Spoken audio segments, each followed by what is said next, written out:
Latest எபிசோடுகளை விளம்பரங்களே இல்லாமல் காணுங்கள்.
வானதி, எங்க போயிருந்த?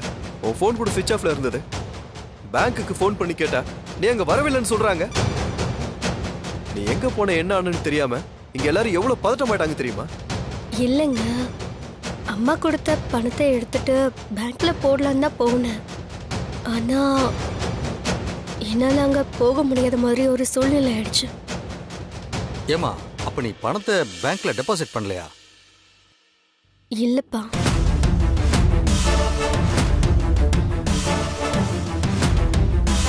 அப்போ பணம் எங்க வானதி?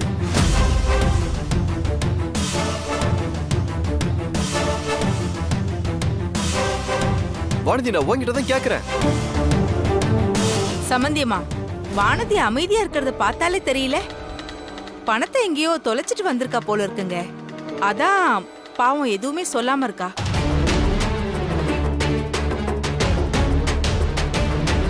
வானதிமா, பணத்தை நீ தெரியாம எங்கேயாவது தொலைச்சிட்டியா? இல்ல யாராவது உன் கையில இருந்து எடுத்துட்டு ஓடி போயிட்டாங்களா? நீ இப்படி சோர்ந்து போய் நிக்கிறத பார்த்தா யாரோ உன் கையில இருந்து பணத்தை திருடிட்டு ஓடி போன மாதிரியும் நீ அவங்கள துரத்திட்டு ஓடி போன மாதிரியும் தான் இருக்கு. வானதி, அவங்க சொல்ல சொல்ல நீ இப்படி அமைதியா இருந்தா என்ன அர்த்தம்? அப்ப நிஜமாவே பணம் காணாம போச்சா இல்ல நீ தொலைச்சிட்டியா? கார்த்திக், போன இடத்துல என்ன ஆச்சோ ஏதாச்சோன்னு நமக்கு தெரியாது. ஆனா அவளே இப்பதான் நம்ம வீட்டுக்கு சோர்ந்து போய் வந்திருக்கா. அவளை இப்படி எல்லாரும் நிக்க வச்சு கேள்வி மேல கேள்வி கேட்டுட்டே இருக்கீங்க.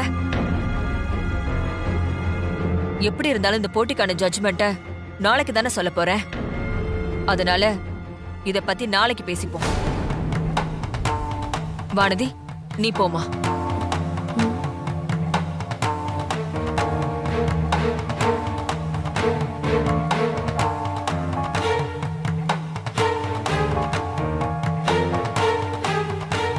அம்மா, இவ இவ்ளோ அமைதியா போறத பார்த்தா நீ சொன்ன மாதிரியே பணம் நிஜமா தொலைஞ்சு போச்சுன்னு தான் நினைக்கிறேம்மா. மா, நீங்க அவளை... கார்த்திக், நான் தான் சொல்லிட்டேன்ல, ஃப்ரீயா விடு. எதுவா இருந்தாலும் நாளைக்கு பேசிக்கலாம்.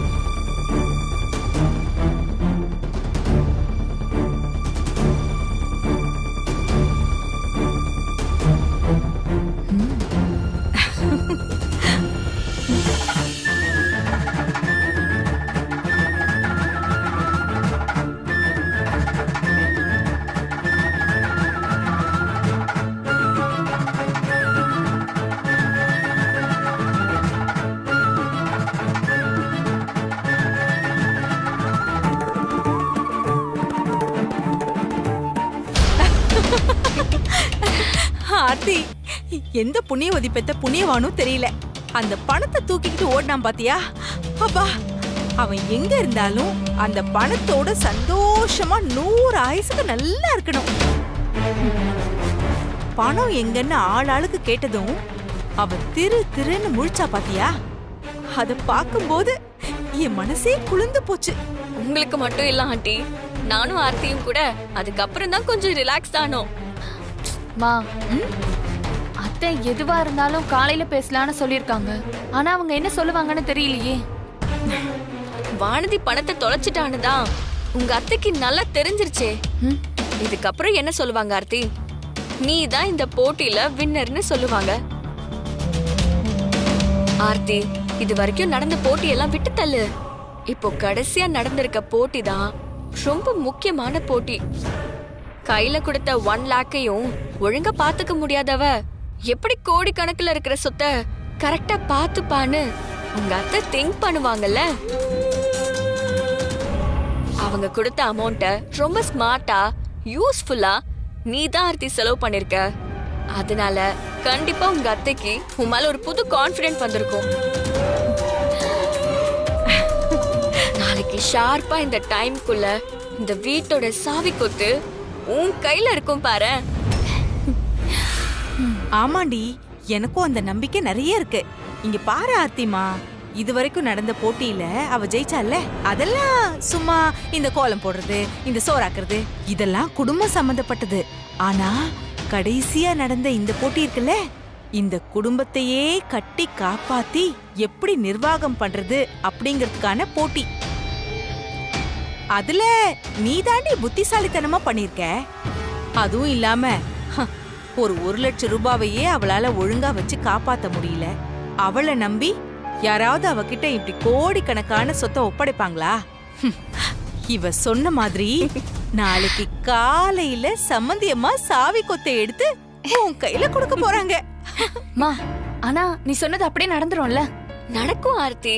அதனால தான் நானும் ஆண்டியும் இவ்ளோ கான்ஃபிடென்ட்டா சொல்றோம். இங்க பாரு ஆர்த்தி, நீ இந்த போட்டியில வின் பண்றதுக்காக நான் நிறைய ஹெல்ப் பண்ணிருக்கேன். அதனால நீ எனக்கு கண்டிப்பா ட்ரீட் வச்சே ஆகணும். அதுல என்ன இருக்கு அபி? உனக்கு என்ன வேணும்னு சொல்லு, அதை கண்டிப்பா செஞ்சிடலாம். எனக்கு வேற எதுவும் வேண்டாம்ப்பா. நீ ஜெயிச்சதை செலிப்ரேட் பண்ற மாதிரி ஒரு பப்புக்கு என்ன கூட்டிட்டு போ. பப்புக்கா? ஆனா நான் அங்கெல்லாம் போய் பழக்கமே கிடையாது. இனி பழகிக்கோ ஆர்த்தி. எப்படியும் சாவி கொத்து உன் கைக்கு வந்துருச்சுன்னா நீயும் ஒரு பெரிய மனுஷி ஆயிடுவல. அப்புறம் இந்த மாதிரி இடத்துக்கெல்லாம் கேஷுவலா போயிட்டு வர்றது தப்பில்ல ஆர்த்தி. ஏய் இருங்க இருங்க ஆர்த்தி, என்னடி இவ பப்பு பப்புங்கறா? பப்புனா என்ன? இந்த குழந்தைங்களுக்கெல்லாம் ஊட்டி விடுவாங்களே பப்பு பூவான்னு சொல்லி, அதுவா? ஐயோ அம்மா, அதெல்லாம் இல்ல ஆண்டி. ஒரு பெரிய இடத்துல போயிட்டு எல்லாரும் டான்ஸ் ஆடி செலிப்ரேட் பண்றதுதான் பப்பு. அப்படியா? டான்ஸ் எல்லாம் ஆடுவீங்களா? ஏய், நீங்க எல்லாம் டான்ஸ் ஆடுவீங்கன்னா இப்பவே ஆடு. என் ஃப்ரெண்ட் சென்ட் பண்ணிருக்கா, நீங்க பாருங்க. இந்த சாங்குக்கு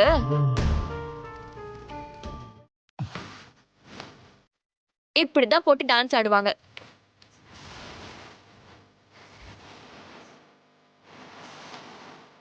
அபி, நீ ஆடு.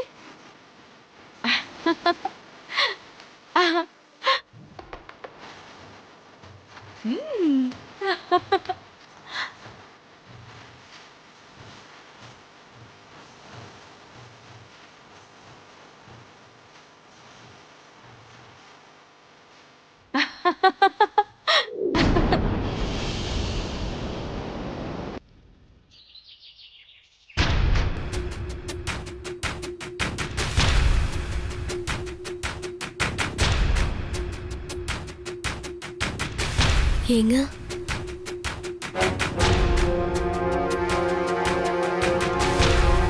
அம்மா கீழே கூப்பிடுறாங்க. உனக்கு இப்ப நடந்தது பத்திலாம் கவலை இல்லையா? நீ பாட்டுக்கு பணத்தை ஏதோ பண்ணிட்டு வந்துட்ட. இப்ப நான் உனக்கு சப்போர்ட் பண்ணதுக்காக எல்லாரும் முன்னாடி தலை குனிஞ்சு நிக்கணும். அப்படி அந்த 1 லட்சத்தை என்னதான் பண்ண பாடுது? அது நிஜமாவே தொலைஞ்சுதான் போச்சா, இல்ல யாராவது எடுத்துட்டாங்களா? நீ எதுவா இருந்தாலும் நேத்தே அம்மா கிட்ட சொல்லியிருந்தா அதை கண்டுபிடிக்க ஏதாவது ட்ரை பண்ணிருப்பாங்கல்ல. நீங்க நினைக்கிற மாதிரி பணம் எல்லாம் காணாம போகலங்க. நான் தான் செலவு பண்ணிட்டேன். செலவு பண்ணிட்டியா? நீ அந்த பணத்தை பேங்க்ல டெபாசிட் பண்ணிட்டு வரதானே போன, அப்புறம் ஏன் செலவு பண்ண? சரி, அப்படி நீ செலவு பண்ணிருந்தா அது அம்மா கிட்ட நீ முதல்லயே சொல்ல வேண்டியதானே? இதோ பாரு வானதி, நீ அமைதியா இருக்கிறதுனால எந்த யூஸும் இல்ல. இப்ப வாது பேசு. அந்த பணத்துல என்ன செலவு பண்ண, அதுக்கு என்ன வாங்குன, தயவு பண்ணி அந்த ரீசனை சொல்லு. என்னால இப்ப அதை பத்தி எதுவும் சொல்ல முடியாதுங்க. நான் அப்புறமா சொல்றேனே. அப்புறம்னா எப்போ? தயவு செஞ்சு அதை பத்தி இப்ப எதுவும் கேட்காதீங்க.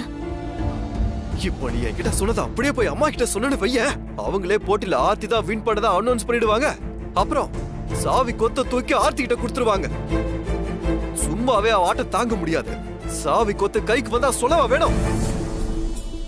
போச்சு. எது நடக்க கூடாதுன்னு நினைச்சனா இப்ப அது நடக்க போகுது. சரியான மொக்க வழுதி நீ. நான் போய் நம்பன பாரு, சின்ன சொல்லணும். ச்சே.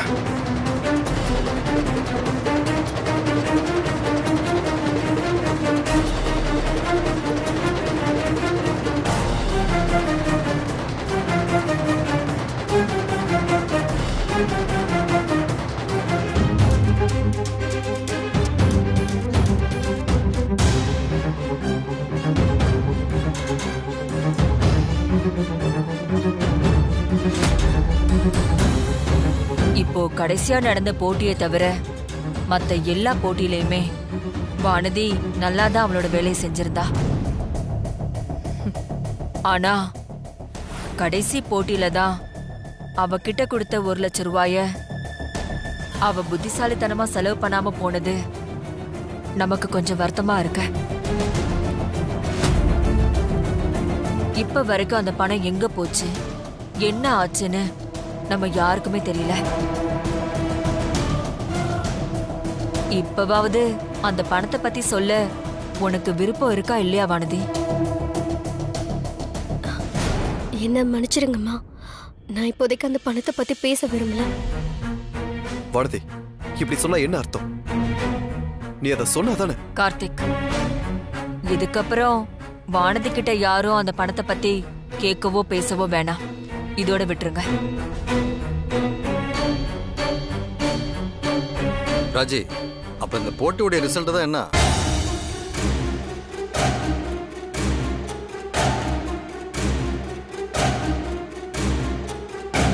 இந்த குடும்பத்தோட பொறுப்பை யார்கிட்ட கொடுக்கணும்னு முடிவெடுக்கிறதுக்கு முன்னாடி நடந்த எல்லா போட்டியை பத்தியும் யோசிக்கணும். நான் வானதி கிட்ட கொடுத்த பணத்தை அவ என்னமோ பண்ணிருக்கட்டும். ஆனா நான் சொன்ன மாதிரி யூஸ்ஃபுல்லான செலவா இல்லாம போனதுனாலதான் வானதி அதை சொல்ல தயங்குறாளோ என்னவோ. என்னை பொறுத்த வரைக்கும் அது தப்புதான். இது வரைக்கும் நடந்த எல்லா போட்டியிலையுமே வானதியும் சரி ஆர்த்தியும் சரி அவங்களோட 100% பெஸ்ட கொடுத்திருக்காங்க. ஆனா இந்த கடைசி போட்டியில வானதியால எதுவுமே பண்ண முடியாம போச்சு. சம்பந்தியம்மா, நீங்க சொல்றது சரிதாங்க. இதுவரைக்கும் நீங்க வச்ச போட்டி எல்லாம் வீட்டை யாரு நல்லா பாதுகாப்பா பாத்துக்கிறாங்க அப்படிங்கிற போட்டி. ஆனா கடைசியா நீங்க வச்ச போட்டி தானங்க வீட்டை யாரு நிர்வாகம் பண்றாங்கிறதுக்கான போட்டி. அதுல வானதி என்ன பண்ணாங்கிறதா நம்ம எல்லாருக்கும் தெரியும்ல. 1 லட்சம் ரூபாய் கூட சரியா பாத்துக்க முடியாத அவளை நம்பி எப்படிங்க இவ்ளோ பெரிய குடும்ப நிர்வாகத்தை அவகிட்ட ஒப்படைக்க முடியும்? அது நான் சொல்றேனேன்னு யாரும் என்ன தப்பா நினைக்க கூடாது. படிப்புலயும் சரி திறமையிலயும் சரி வானதியை விட ஆர்த்தி ஒரு படி மேலதான் சம்பந்தி. நீங்களே சொல்லுங்களேன், நீங்க கொடுத்த 1 லட்சம் ரூபாவை நீங்க சொன்ன மாதிரியே இந்த குடும்பத்தோட எதிர்காலத்துக்கு பயன்படுற மாதிரி தங்கத்துல முதலீடு பண்ணது ஆர்த்தி தானங்க. அப்போ இந்த குடும்ப நிர்வாகத்தையும் அவகிட்ட கொடுக்கறது தானங்க சரியா இருக்கும்.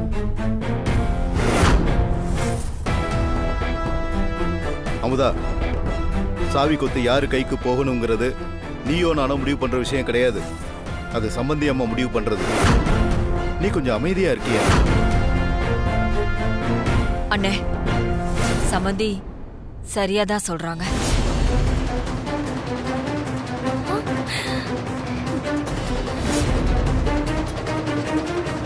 போட்டியில பல விஷயங்களை சரியா செஞ்சிருந்தாலும் பண விஷயத்துல அவ கோட்டை விட்டுட்டா. அதனால இந்த குடும்பத்தோட பொறுப்பையும் வீட்டோட சாவி கொத்தையும் நான் ஆர்த்திக்கிட்டே கொடுக்கலான்னு முடிவு பண்ணிட்டேன்.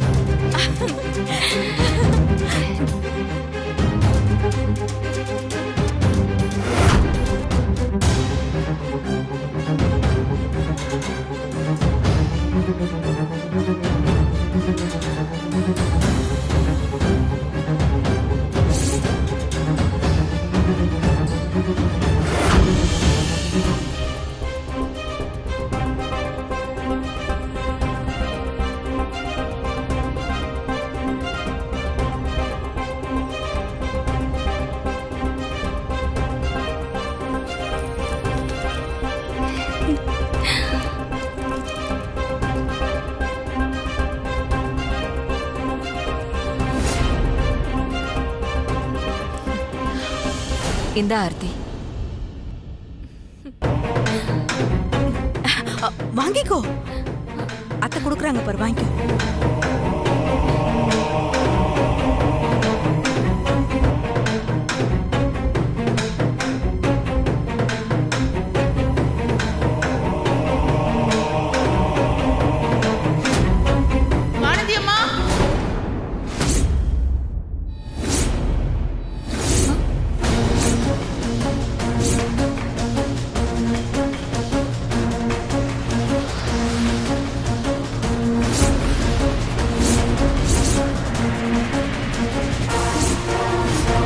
உள்ள வாங்க.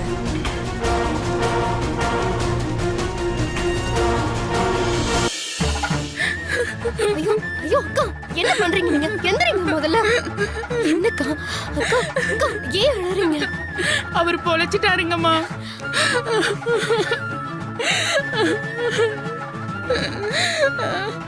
என் புருஷ உயிருக்கு எந்த ஆபத்தும் இல்லைன்னு டாக்டர் சொல்லிட்டாங்கம்மா. ரொம்ப நன்றிம்மா. ஐயோ, அக்கா எதுக்குக்கா நன்றி இல்ல? வானதி, யார் இவங்க? எனக்கு தெரிஞ்சவங்க தான். தெரிஞ்சவங்க? அது வந்துங்க. அது நான் சொல்றேங்கய்யா. நான் இங்க பக்கத்துல இருக்கிற கோவில் வாசல்ல பூக்கடை வச்சிருக்கேங்கய்யா. என் புருஷன் நேத்து காலையில சைக்கிள்ல போயிட்டு இருக்கும் போது ஒரு காருக்காரன் இடிச்சிட்டு போயிட்டாங்கய்யா. தலையில அடிபட்டு ஏகப்பட்ட ரத்தம் வந்துச்சுங்கய்யா. எனக்கு என்ன பண்றதுன்னு ஒண்ணுமே புரியல. அப்போ தெய்வம் மாதிரி வானதி அம்மா தான் வந்து ரத்த வழியே என் புருஷனை அவங்க வந்த கார்லயே ஏத்திட்டு ஹாஸ்பிட்டல்ல சேர்த்துட்டாங்கய்யா. அந்த ஹாஸ்பிட்டல்ல என் புருஷனுக்கு உடனே ஆபரேஷன் பண்ணி ஆகணும். அதுக்கு 1 லட்சம் ரூபாய் செலவாகும்னு சொல்லிட்டாங்கய்யா.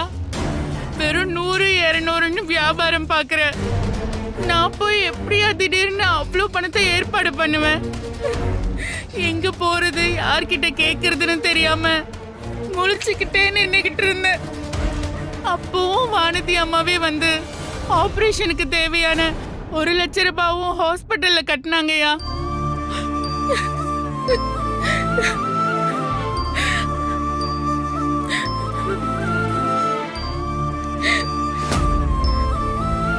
வானதி அம்மாவோட புண்ணியத்துல தாங்க இன்னைக்கு என் புருஷன் உயிரோடவே இருக்காரு. பணம் இன்னைக்கு நிறைய பேர்கிட்ட இருக்குங்க. ஆனா அத கஷ்டப்படுறவங்களுக்காக கொடுக்கற மனசு வானதி அம்மா மாதிரி ஒரு சில பேர்கிட்ட தாங்க இருக்கு.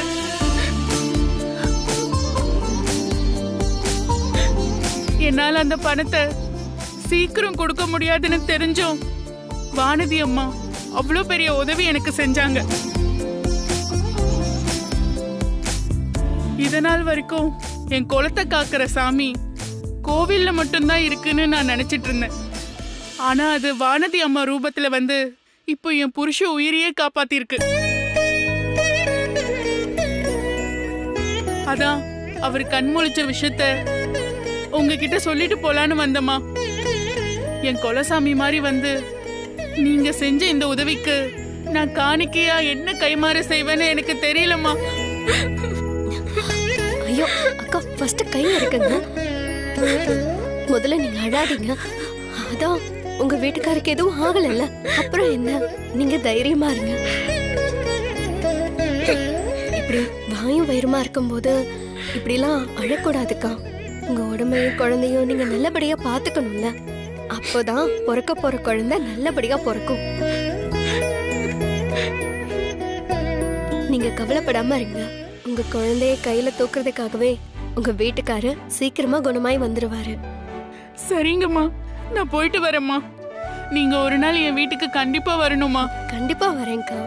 சரிங்கம்மா, நான் போயிட்டு வரேம்மா. அம்மா வரேம்மா. வரேங்கய்யா.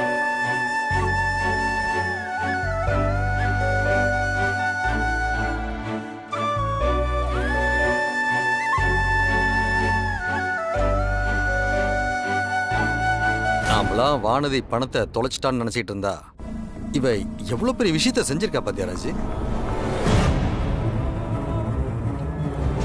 இது மட்டும் தெரியாம இருந்திருந்தா கொஞ்ச நேரத்துல நான் எவ்வளவு பெரிய தப்பு பண்ண பார்த்திருப்பேன்.